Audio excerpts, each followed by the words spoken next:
We're sisters, best friends, and authors on a mission to help you stoke your creative fire and live the life of your dreams. We believe that purpose fuels passion and that creativity is your secret weapon for mass construction. There's never been a better time to bless the world with your dream realized. You're listening to The Kate and Abbie Show.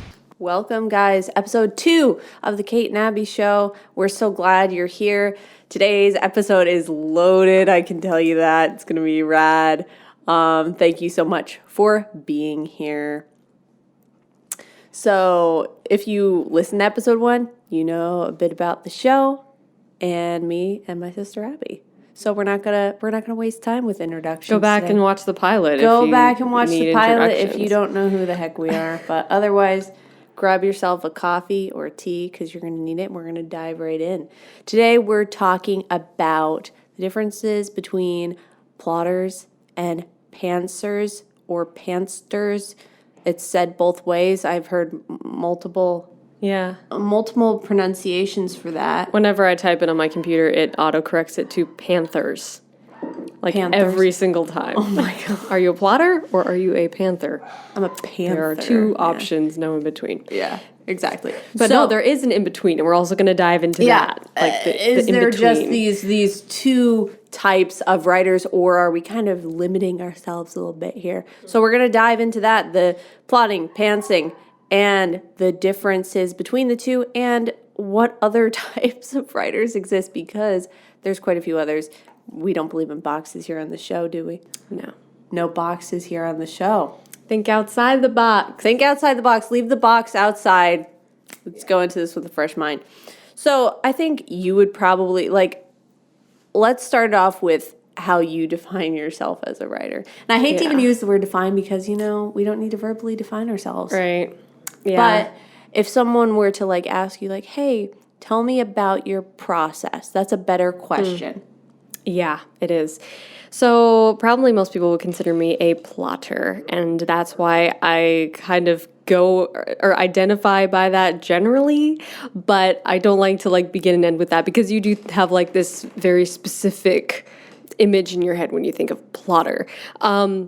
So I do plot a lot. I outline novels before I write them, stories, anything. Every single story I work on, I outline it obsessively, to this insane degree that, it gets a little bit crazy sometimes, but I feel super comfortable doing that. So a long, long time ago, I tried being a pantser, and I tried pantsing, and just flying by the seat of my pants and writing whatever came to mind and not really having a plan going into it and not really knowing where this story is going to go. I'm just going to try writing it and see what happens. And they never went anywhere. And so that was kind of the trouble I ran into is okay, if I'm going to write an actually good story that has some good ups and downs, character arcs, character transformation in them, I need to see this laid out in a structure, some kind of format, some kind of template, some kind of reason, some kind of method behind the madness in order for me to write a compelling narrative. So that's why I started to get into outlining and plotting. And so I started outlining, and I tried quite a few different outlining methods before I finally hit on the one that spoke to me the most.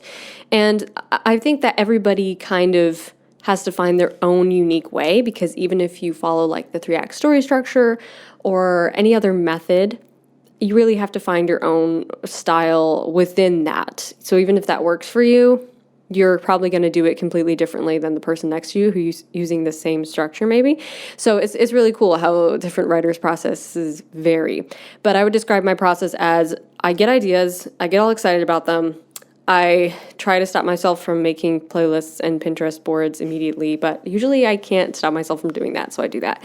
And then I just start writing down all my ideas in no form or fashion, nothing structured, nothing is organized about it yet. I just am dumping ideas into a new Scrivener project.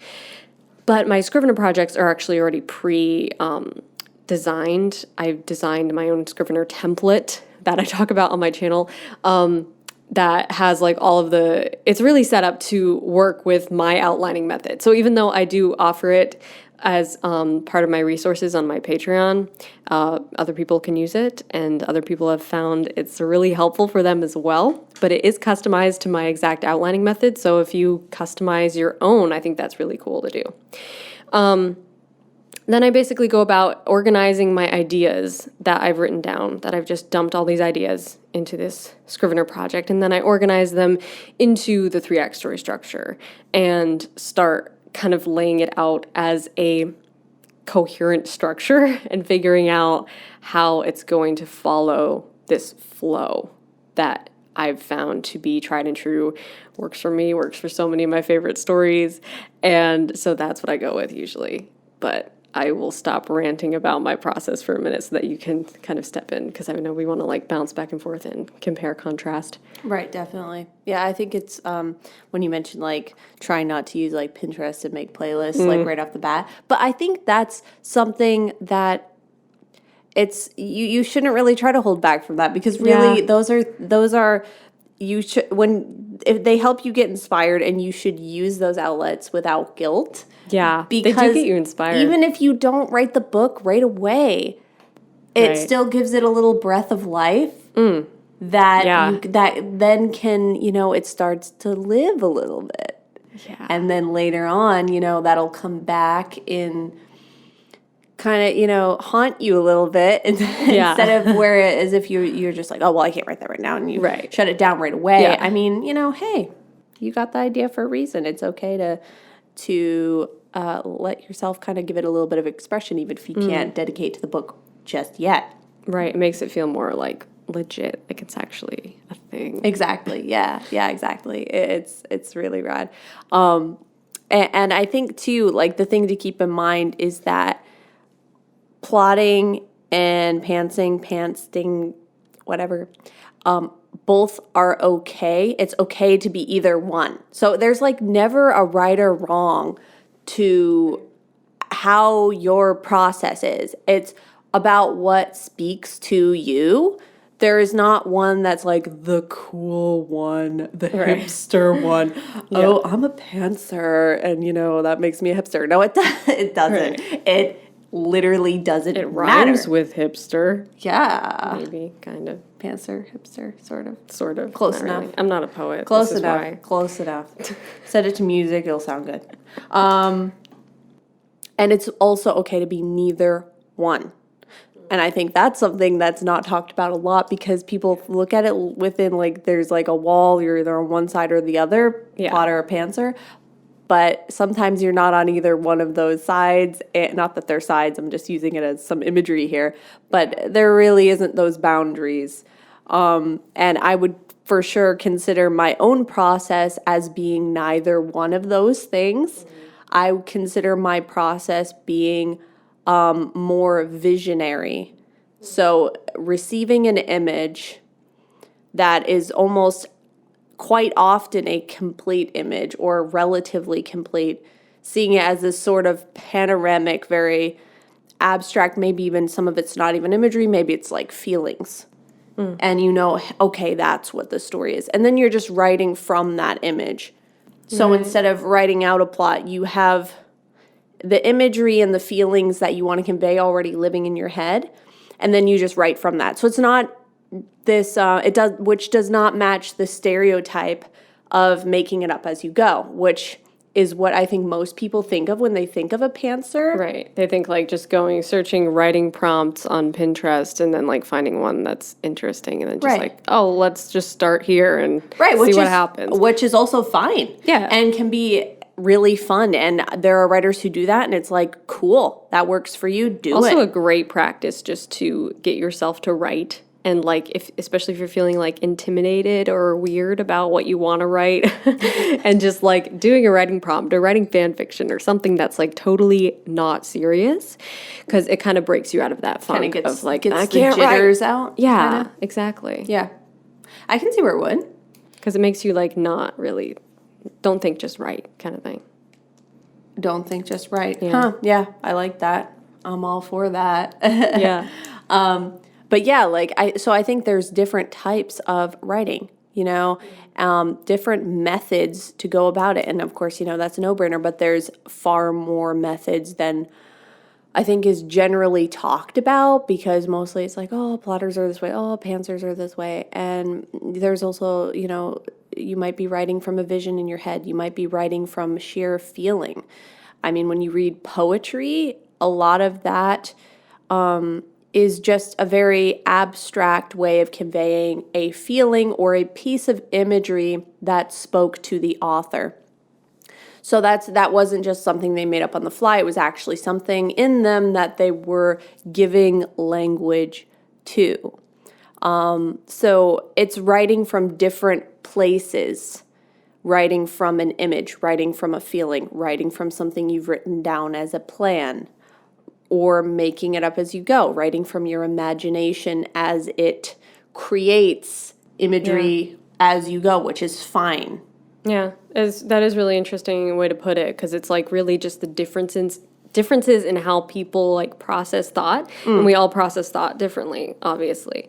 And it's reminded me sort of some of the conversations we've had about when you tell me about your story ideas and just how it feels to you to get a story idea.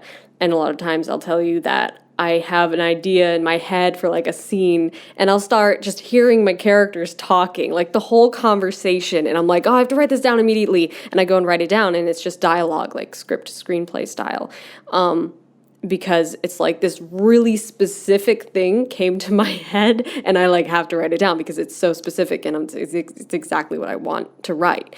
So I think it's very fascinating just to see how different writers process thought and how they get ideas. Because, for some people, they might get an idea that's like more of a vague feeling or more of just an emotion or an overwhelming feeling about a scene. And others might just get a piece of dialogue or just what's being said in the scene. And then like the rest comes later. It's just very interesting to see like the differences in how writers think. Right. And that's another piece of the process that I think is a contrast for us that I've always found really interesting is how you'll get isolated pieces of dialogue that come to your head. Yeah, I can't believe you don't get that. No, I don't. I feel like I can't imagine not getting that. Comment below if you're watching on YouTube. If you're listening, send us an email. Because let's kind of talk about that, because I'd love to know how many of you are like, oh my gosh, I do that too. I think of pieces of isolated dialogue and I just write them down, because that's what Abbie does. And I'm like, it's interesting. Yeah, I don't do that at all. I'm curious to know if anyone else does that. Yeah. I mean, have you ever talked about that on your channel? I don't think so. Because dialogue is a big topic. Yeah, I want to make a video about dialogue. I actually got a request for that the other day. I'm like, I should cover that. I haven't talked about that yet. Right, because I write dialogue in an extremely analog, linear way.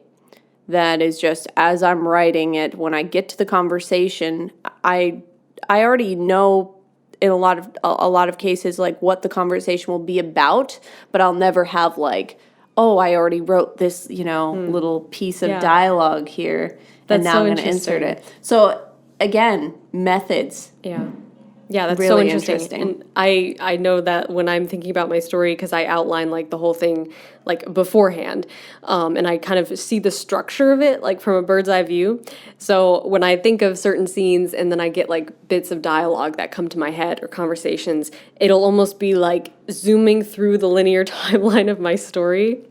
And it's just such a weird feeling, like, oh, let's zoom over there to that scene, zoom back over here to this scene, and then I'm just like in the scene, and then I can hear them talking, and I'm like, oh, okay, I have to write this down, what they're saying. Or sometimes it'll just be like one line that'll be like a funny throwaway line or whatever. I'm like, oh, I need to remember that.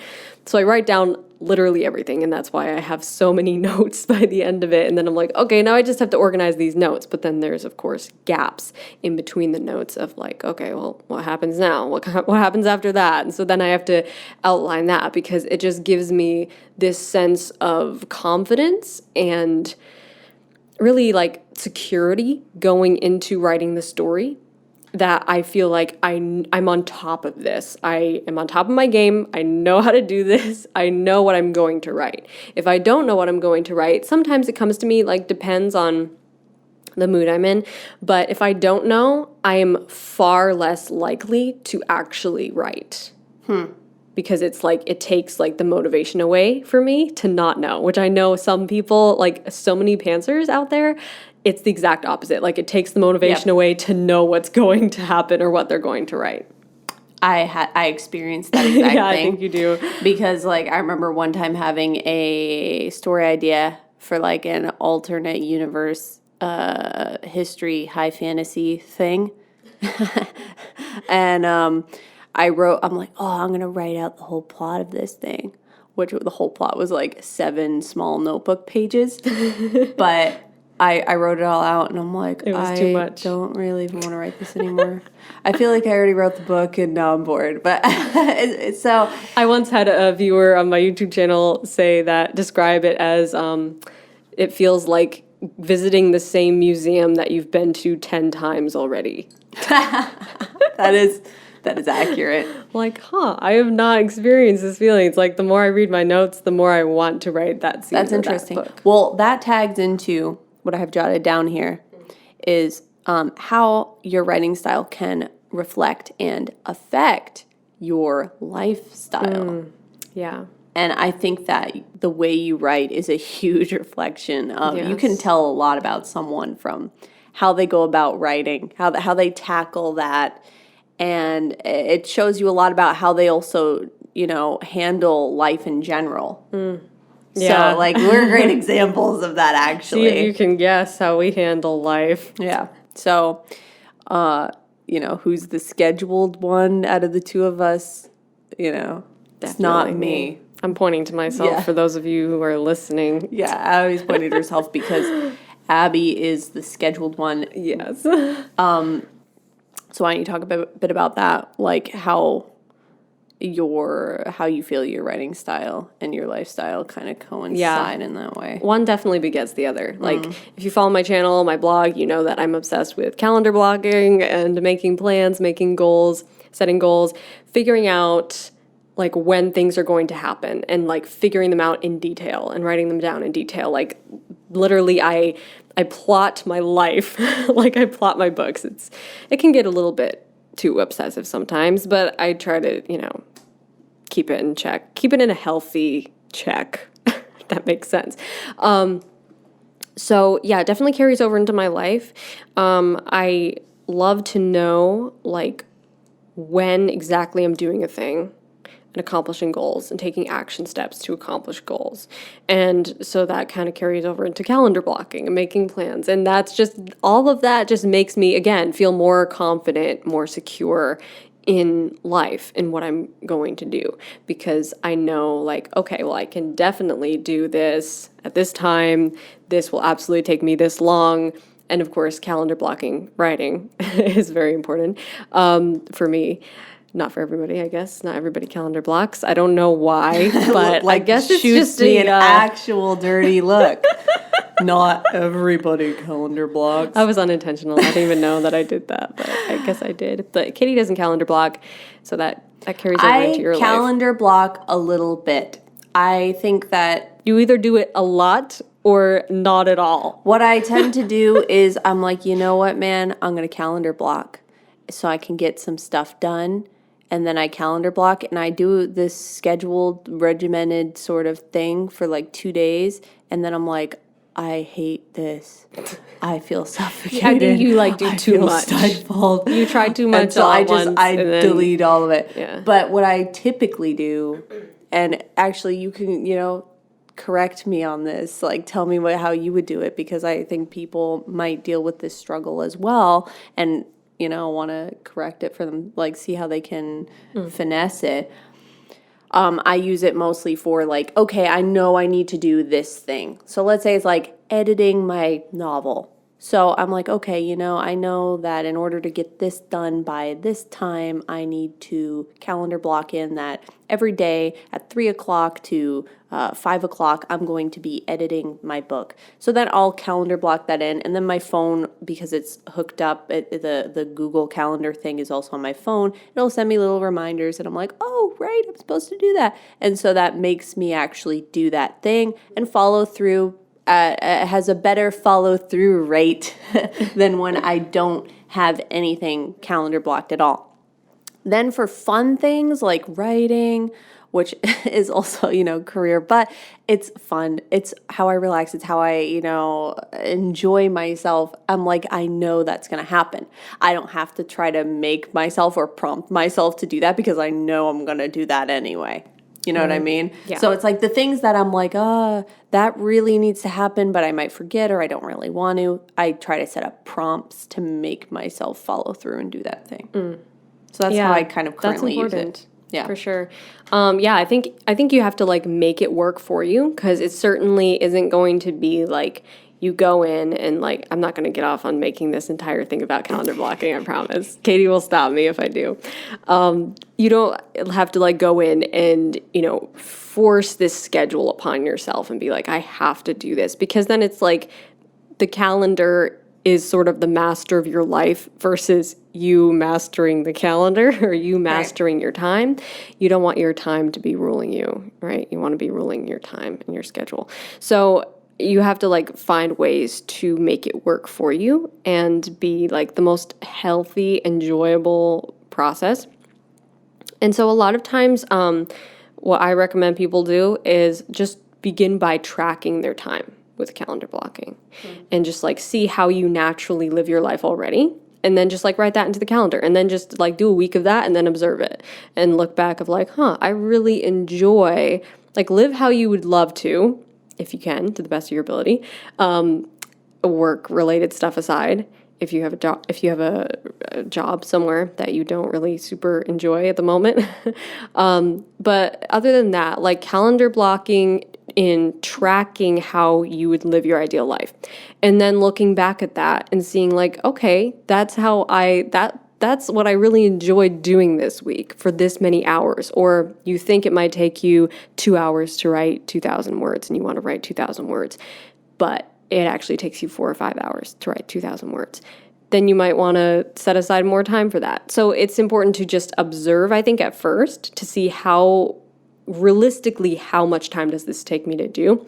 Because nothing's more frustrating than like thinking that you can do something super fast and then like putting it into your calendar for like 1 hour and then you have all these events back to back and then you're like, I ran out of time because I overshot my time. I don't have enough time. And it's just kinder to do to yourself to look at past events, how you comfortably can fit that into your schedule and then fitting it into your schedule in a more comfortable, healthy, breathable way. And that can help you to not feel as suffocated. But something that you said made me think about like calendar blocking a little bit or scheduling a little bit can be like what I've described on my blog before as minimalist outlining. So I did this printable one time in a blog post that was called Minimalist Outlining, I think. And it was about the 3-act story structure. But it was a printable that I made that was a template for the 3-act story structure plus character arcs like built into it. And I called it Minimalist Outlining because it was like the very like just a tiny bit of outlining, which is kind of like the middle of the road thing. So it's not completely being a pantser, but it's not completely being like a crazy outliner. But gives you like a little bit of structure so that you can go into your story knowing that I kind of know where this is going, but it could take some unexpected turns and things could change, and you have that freedom and that breathing room. And that can be also a really cool method to try. I know I've used that a lot. I printed off my own printable quite a bit and like just have a bunch of copies of it that when I have a story idea, I'll be like, let's just try outlining this like real quick, just a little bit of outlining, see what happens, like see where my story ideas fall into this structure, this general flow that I enjoy. Right. So that can be fun too. Yeah. So I think there's a middle of the road where you don't have to be like way into one or the other. Like I love the idea of, minimalism in our art and our crafts, and we can actually, we don't have to go all out necessarily. Especially if you're, let's say, for someone who doesn't know what their process is necessarily. Someone who's, hey, I'm writing a book for the first time. Or maybe you've written a few books and you've yet to find a process that feels like home.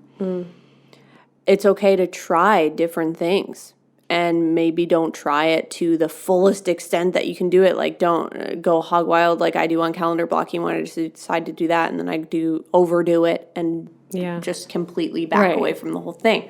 So you can do a minimal version, which is what I found works for me with calendar blocking, is to do a very minimalistic version of it, only for the things that's like, hey, I might need a prompt for that to make sure I follow through.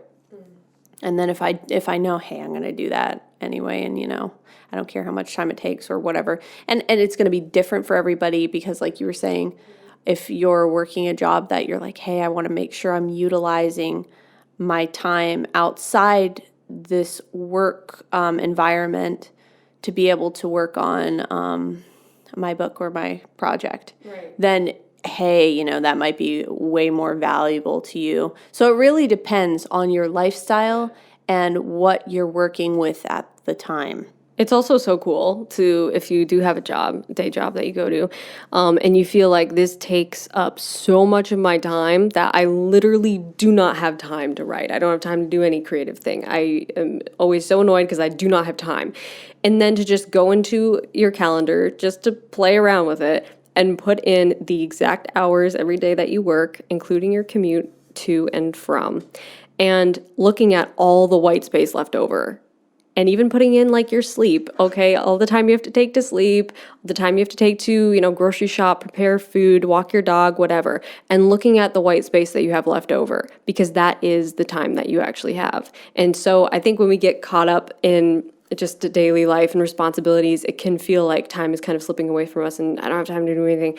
But actually, what I've found with calendar blocking is it's very liberating and freeing, because it can help you to see that, wow, actually I do have time. And those little minutes added up are really quite a lot of time, and I somehow spend them doing something else, something that other than what I really want to do. So that can be that was kind of a side note. No, that makes total sense. And I found it really cool. We've also heard stories of authors who are successful published authors who write their books on their commute. Literally like, oh, when do you write your book? On my commute to and from work every day. And it's like, wow, that's impressive. And, when you think about it, it's like, heck yeah. I mean, that makes total sense. Why would I, like, if I'm commuting and just like scrolling through my news feed, or I can be, like chasing my dream of being a published author. Like, okay, so like you said, it's cool to be able to discover where you have white space. Yeah. And see like, okay, how can I mindfully go about curating my life? Not if you're driving a car, though. Not if you're driving a car. Don't write while you're actually like driving. No, if you're on a bus or a train or if someone's driving you, then, go for it. But if you're driving, please get off your phone. Yeah, don't write on your phone. And so like circling back to, so that's definitely like kind of a clear look at how plotting is something that carries over into your lifestyle. And because it's in your lifestyle, it's in your writing. And so it makes more sense for you to write the way that you live. Right. And for me, a bit about like how it works for me is I don't really schedule very much. I'm really laid back with scheduling. I like a few prompts here and there, and that carries over 100% into my writing. I'm very visionary, so I have like visuals in my head that I write from that inspiration, and I write from the feelings I have that I want to carry into my book, and I don't really take any notes whatsoever, which usually people find odd. They're like, oh, you don't take any notes. And typically I don't. I sometimes have like a few Post-its, but that's usually like the extent of it. And everything else is just in my head. So usually I just have this imagery and maybe a note or two if it's something that I'm like, oh, hey, in this next chapter, this conversation happens. That's really the extent of my notes. And that's how I am in life. I like very minimal notes, very minimal planning, but I still like to make sure that I'm able to live mindfully and do the things that I need to do in an appropriate window of time for when I need to do them. And as long as that's happening, hey, cool. And if there's like, hiccups here and there. That's just life, and I don't really care. So that's generally how I write and how I live. And I definitely noticed that those two coincide. And that's what I think we, from our recent conversation, found interesting, is that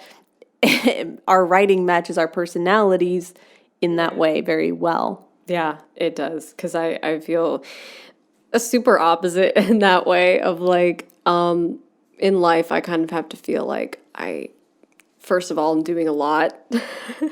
Second of all, like have to really like have total control over my time and how I'm spending my time. And even like downtime, even chill time, I have to feel like I'm doing what I'm doing on my own terms. And so it really helps me to have routines and have a morning routine, have an evening routine, have a writing routine. And then to calendar block my work, figure out everything that I have to do for work and task lists and all of that. And sometimes it feels overwhelming to me. I won't say it never feels overwhelming, because sometimes it does. And that's usually when I don't have a clear enough focus on when things are happening, just that things have to happen. And so that can get a little bit like a lot of pressure, kind of overwhelming when it's like, oh, I have to do all these things, but not really knowing the exact time that I'm doing them. So like knowing where things fit in, I think is like super important to me, knowing how things can fit into my life, but also trying to look at, when do I have fun? When do I live? When do I just like chill? And I love my work so much and I love writing so much, but you do have to have a balance and alone time. And I think that can also carry over into finding your own style. I know I've talked about finding your own style. I don't know if I've talked about it on the channel, but I know I've talked about it in blog posts. It's finding your writing style. And I think that what a lot of people struggle with when they try to find their own writing style is, or if they just feel like I don't have a unique writing style, is that they have been thinking about and looking at too much of what other people do and not spending enough time just alone, just like isolated by themselves, and thinking, well, how would I write if it was just me writing and I don't have to impress anybody, I don't have to be like anybody, I don't have to write like anybody, just like completely organic from your own soul. How would you write? And then just like practicing that so much and writing so much and just doing it for fun, doing it for the love of it.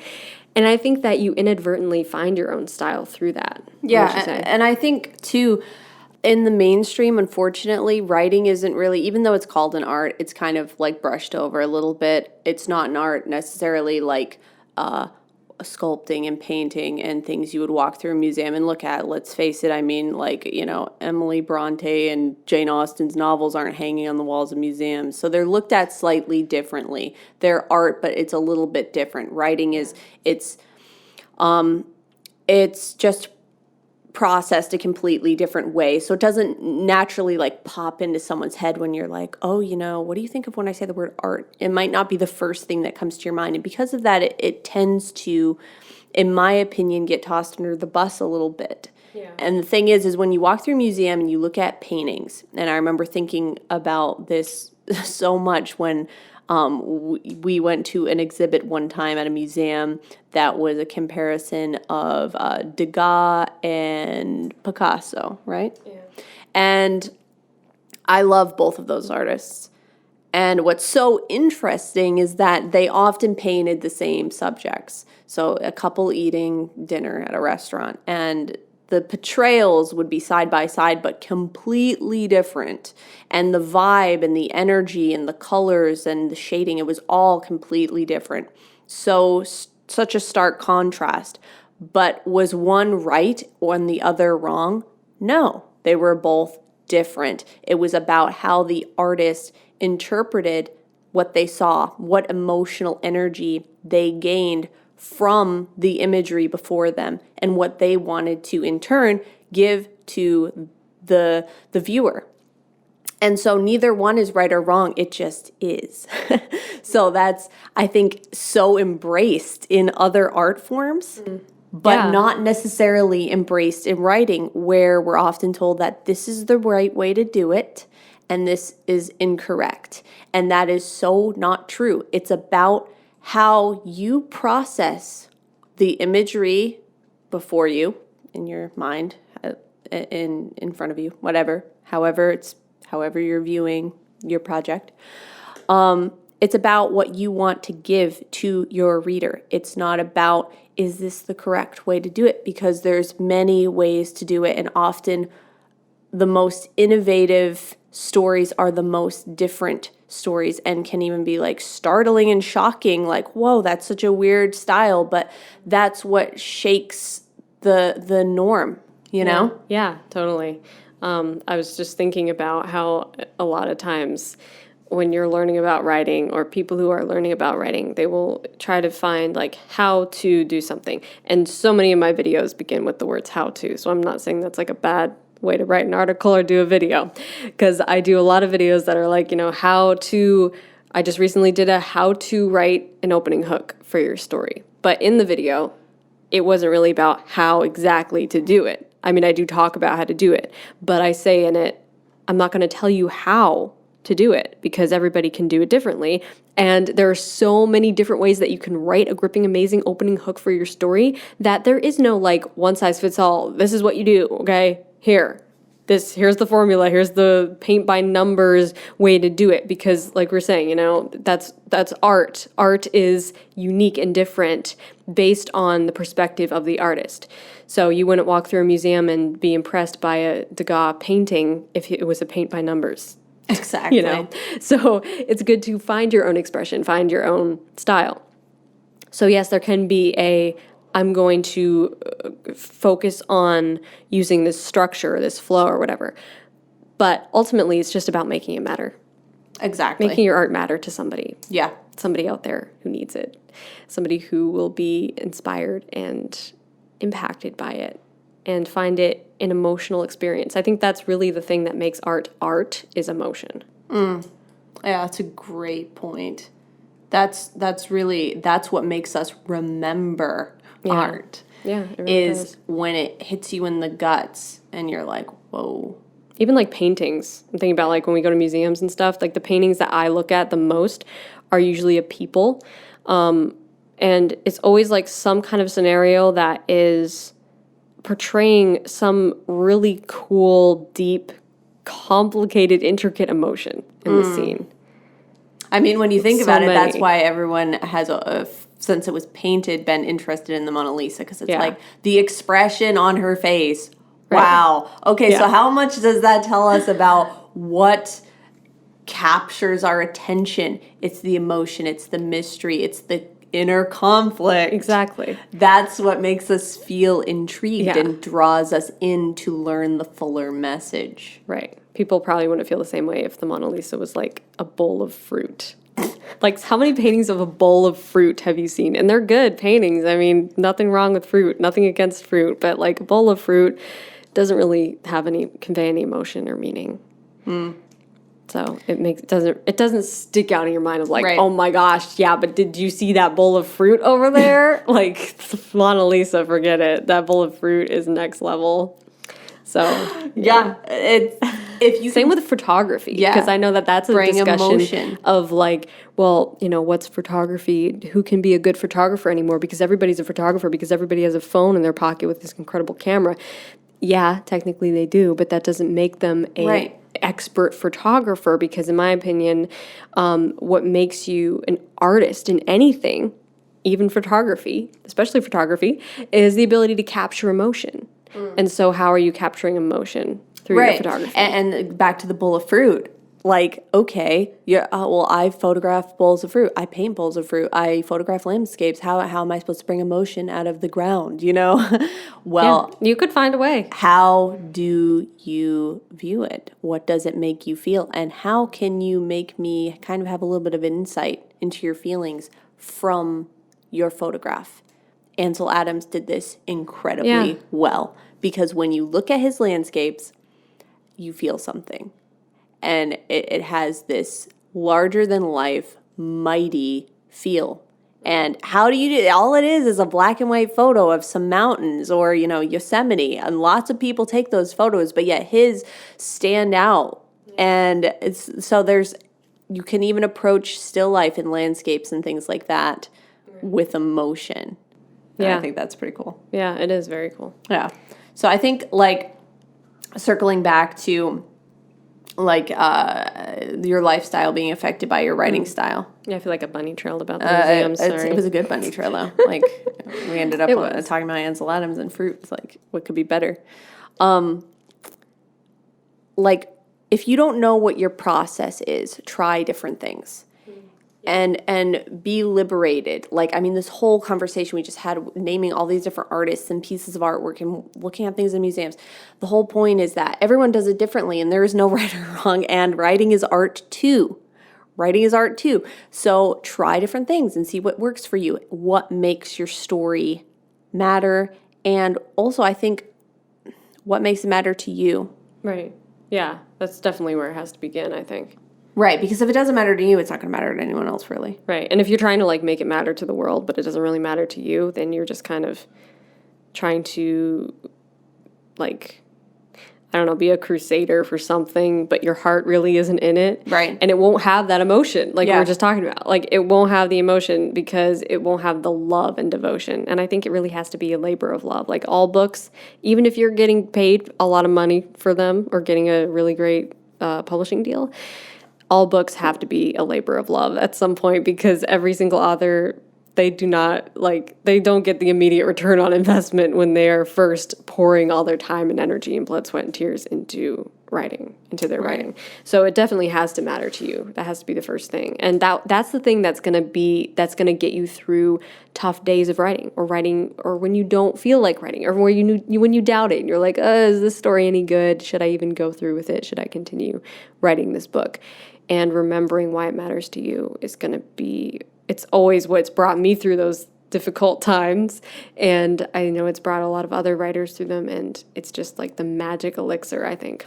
Magic elixir. That's a cool way to describe it. Yeah. I like that.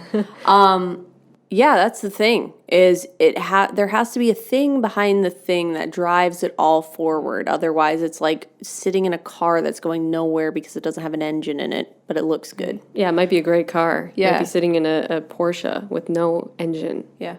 How great would that be? Yeah. That's not great. Yeah. Okay, it might look good on the outside, but people will find out pretty soon.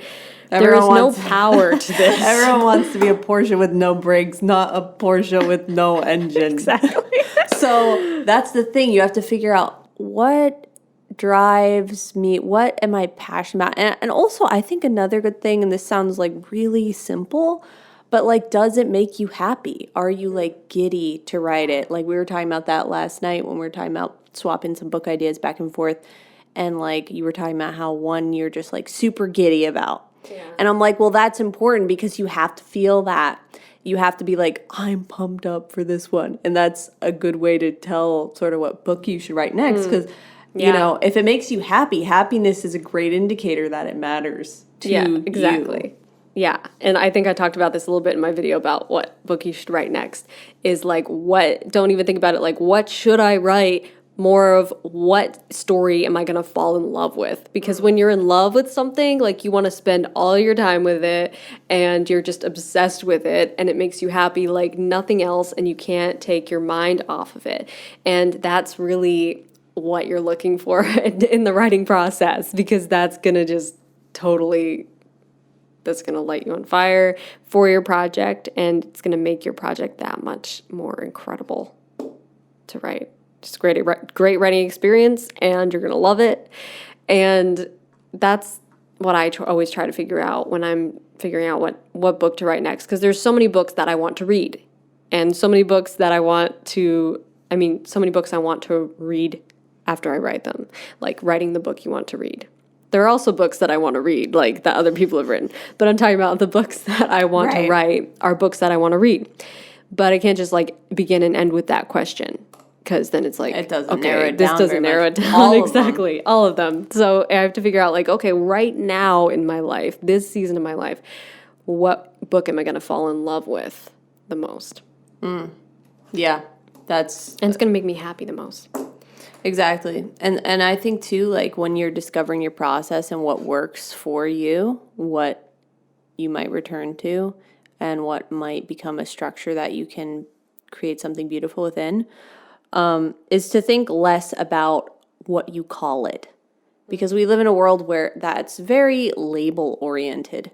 We want to label personalities. We want to label careers and job titles and positions and what we do, and what we do sort of becomes who we are, but it's not. And I think it's important to see that, hey, I'm actually part of something larger, whatever that means to you. And seeing that, kind of coming to a quiet agreement within yourself that, to an extent, it's okay to be undefinable. And actually, from a fundamental level, it's okay to be undefinable because you're part of something bigger. So you don't have to package yourself into something that is understandable to other people. Just sort of do what you do, make what you make, and let it do its thing. And it's more about how it matters to you, how it affects you, and how it affects others. And if you can't think of any words to describe how you do it, who cares? So that part of it really isn't a big deal. Even if you said to someone like, hey, my process changes from day to day and it's kind of hard to describe, but this is what I make. It's there's no clubs here. There really isn't. And also, like, some of the most incredible, most successful people in the world don't have like one label that they can smack on themselves when they introduce themselves. So don't feel like, oh, I'm the oddball out. You might be in whatever circles you're currently in, but you are in good company when it comes to other people who have a hard time defining themselves by one label, because that's like every very successful, very inspiring, very enlightened person out there. And so many people, even who is online seemingly are really tidy and define themselves really well in that one-line bio, if you really sat down with them and talked to them about it, they probably have heaps of things about them that they don't know quite how to describe. Yeah. So they're just really kind of describing, okay, hey, my primary thing is, I'm a travel blogger. But I'm also, I also grow bamboo and I play the violin professionally and I write children's books. But I don't know how to neatly say all those things, so I'll just say, the main thing. So lots of people do that. So people aren't even as clean and tidy as you think they are with that. They're kind of just like, how can I'll say this, but that doesn't, no one exists within limits. And I think that's important to remember, whether it's your lifestyle, your job, or the way that you write, to remember, hey, I don't have to be a plotter. I don't have to be a pantser. I don't have to be anything.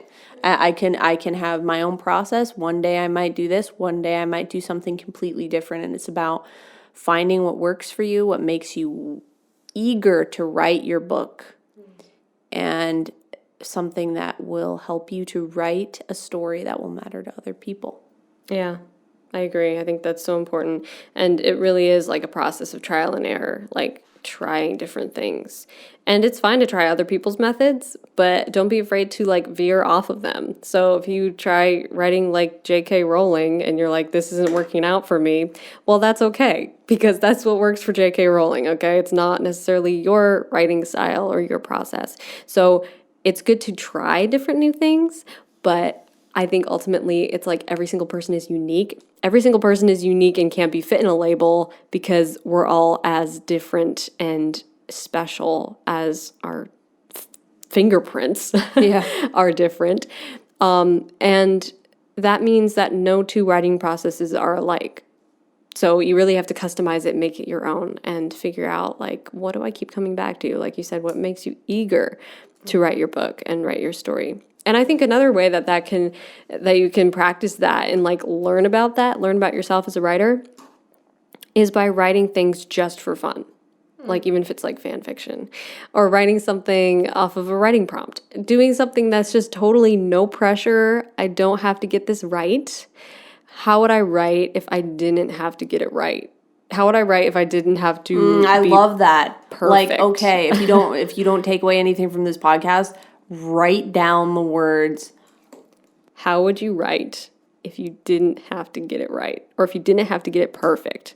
Yeah, that's something that if you didn't have to get it perfect. Yeah. How would you write? write that way, write ugly, which is something I love to say. Write ugly. Yes. Like, oh, how do I describe this person's eye color? How do I, write this perfect scene? Just write it ugly. Write it exactly how you see it in your head, even if it doesn't sound glamorous. What, by ugly, I mean beautiful. Yeah, really raw, emotional. Raw, emotional. Yes. You don't need to put a bunch of makeup on it. Just let it be organic and how it is, and that's actually going to shine through as being so authentic. And if you just write it how you see it and how you would say it, instead of like trying to sort of fit someone else's mold, someone else is going to read that book and be like, whoa, I've never heard it described like that before. Because it came out of your mind, your head, you thought it was kind of weird, and hey, guess what? Whoa, cool, we like that. Yeah, exactly. That's how I've always felt about singing. And I know we've talked about this before because I also do music as a sidebar thing. And I love singing. But I've never professionally taken singing classes, and I've never ever aspired to or desired to be technically perfect with my singing. In fact, I think it would damage something that I have already with my art of singing and music. And I don't mean to sound like pretentious when I say that, but what I mean is that it's so emotional for me that I would rather my voice not be technically perfect and you hear the emotion that I'm trying to convey, rather than my voice be technically perfect and that emotion is gone. So I would rather there be flaws. I would rather a vocal teacher listen to it and be like, she could really use some help and some training there. But if that's the case and another person listens to it and they get something really emotional out of it, they resonate with it and they have this connection with it, I would rather take that any day than be technically perfect. And I kind of feel that way about my writing as well, because I would never describe my writing as technically perfect or even like good prose. Like, no, it's not by those standards, but I think it's emotional and I try to convey emotion with it. And that's really all that matters to me at the end of the day. Like, did you feel something when you read it? Because that's really all that matters. Yeah, 100%. Because some of the most powerful stories on earth have been written and told by people who aren't considered writers, who did not write it pretty, who did not sugarcoat anything. And they just wrote from their guts. And it's shaken the world. There's so many books that you can point to and be like, whoa, it completely, shook the world. Like, one that pops into my head like immediately is like The Diary of Anne Frank. I was literally just thinking of that. Are you serious? Oh my God. Oh my God. That was like a twin moment. Wow. That's awesome. I was like, oh, I like The Diary of a Young Girl by Anne Frank. Exactly. Okay, A Diary of a Young Girl by Anne Frank. I thought of it like The Diary of Anne Frank, but it's the same thing. Yes. Yeah. Like, okay, do you think she was concerned with her prose? No. She just wrote it like it was. She wrote it like it was, and it shook the freaking world. Shocked and people, yeah. It's unbelievable the power that you have to do that, and you don't need to follow any set of instructions. You need to figure out. Or be qualified. That's another thing, is not being qualified. So many people have written books that have changed the world, and they weren't qualified writers. Right, exactly. And they weren't even qualified about what they were writing about. Right. But they were able to write it with emotion. And, on the topic of that, like the age thing too, like, if you're a kid listening to this, like, hey, go for it. Write your story. If you're like, oh, I'm too, old to do something, you're never too old to do something. So take those limiting beliefs. Yeah, limiting beliefs aren't true. Take them, crunchel them up into a piece of paper. Crunch them up into a piece of paper and throw them into the metaphorical flames. Yes. And take a deep breath and say, hey, this is my time. My time is now. I'm here to make something beautiful, and I have this inside me for a reason, because you do. So there. All right. Let's wrap this up. Do you have any closing thoughts? Well, I think we covered a lot of cool ground today with talking about outlining versus not outlining, or minimalist outlining, middle of the road, whatever you are, whatever you do, it's all good, it's all cool, and trying new things. So takeaways would be like, try new things and don't be afraid of making mistakes, because you will. Whether you try really hard not to or you don't, you will make mistakes. You will try something or force something a lot and then end up being like, I shouldn't have forced myself to do all that because that was not me and that was not my style. And like, listen to your soul, listen to your heart in all of this, and ask yourself, how would I write if I didn't have to write perfect? That one really hits home for me. I know all the people out there who want to just write perfectly all the time, which is a lot of writers. That I hope that resonates with you. And because remember, like, sorry to just trample right over you, but on what you're saying, perfection is a man-made construct. Yes, it's subjective. So it's completely subjective. There's not actually perfection. It doesn't even exist. So, there you go. Take that limiter off. Continue. Yeah, take that limiter off. I didn't mean to talk right over you. No, it's fine. And so just I invite you to try that. Is ask yourself, how would I write if I didn't have to write perfect? And if this didn't come out perfect, would I still be happy with it? Because chances are you will be. And like, write ugly and then, edit. You can always edit. All writing needs editing. And get feedback from trusted sources. And then you'll know if this is coherent or not. And I say coherent because it doesn't have to be perfect. It just has to be coherent.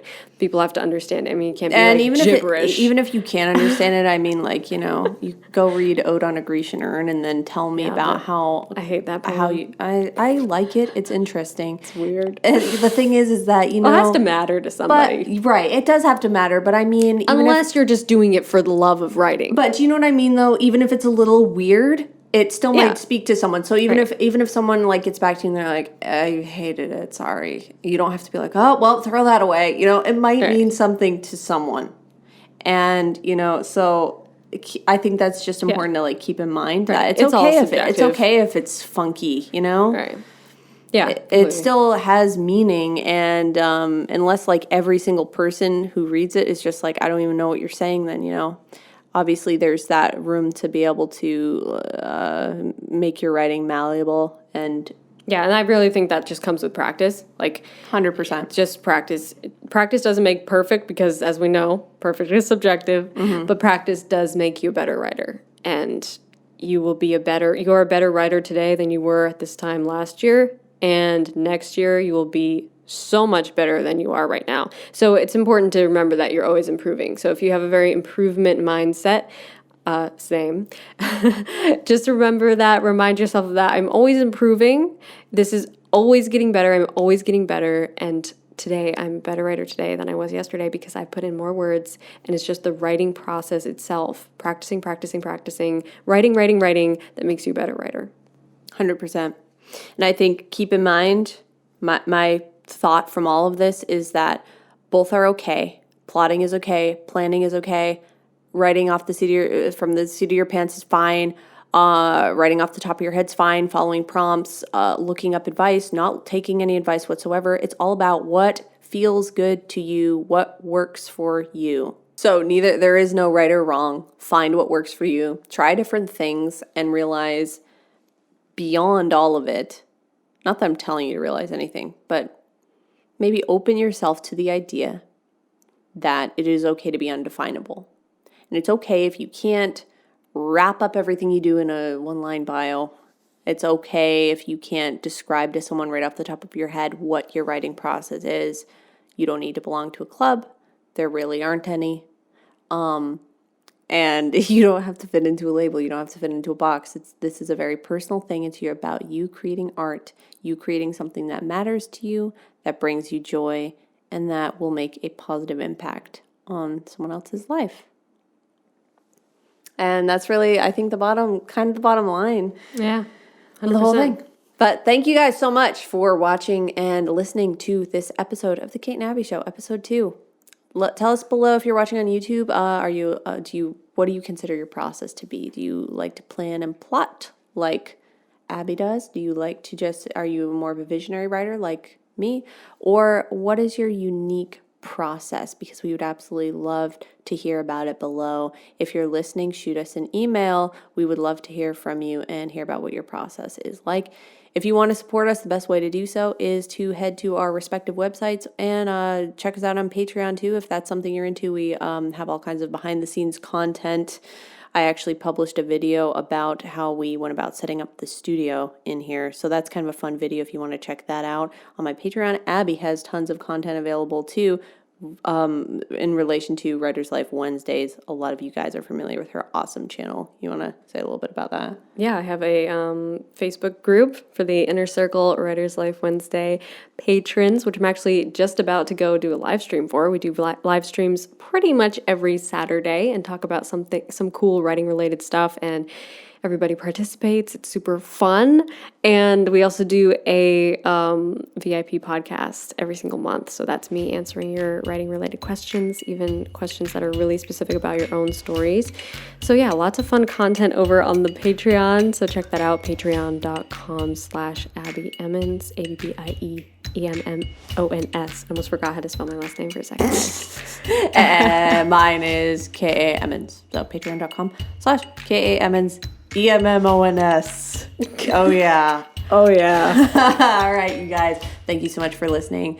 Stay creative. Stay joyful. Live your best life. And we'll see you in the next episode. Stay stoked. Gone.